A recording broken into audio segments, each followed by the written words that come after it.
look at whether the dollar is losing its global dominance. International Monetary Fund's data reveals that US dollar's dominance as the world's primary reserve currency is slowly eroding. While it remains the most widely held reserve currency, the share has been declining for the past 2 decades, and this trend continues despite recent strength in the dollar itself.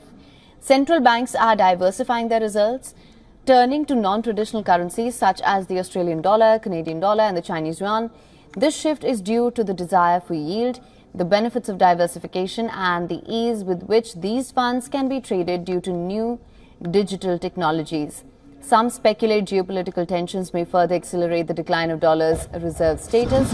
However, data suggests this trend is broader than just a few large reserve holders and includes major economies across the G20.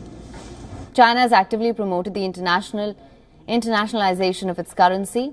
However, despite these efforts, the yuan's shares of global reserves has stalled recently. This could be due to the recent depreciation in its exchange rate. Financial sanctions imposed by the United States have influenced reserve management decisions. Central banks have now shown a modest shift away from currencies vulnerable to sanctions, favoring assets like gold instead. While gold's share of global reserves remains low, some emerging markets, central banks have been accumulating gold as a hedge against economic and geopolitical risks.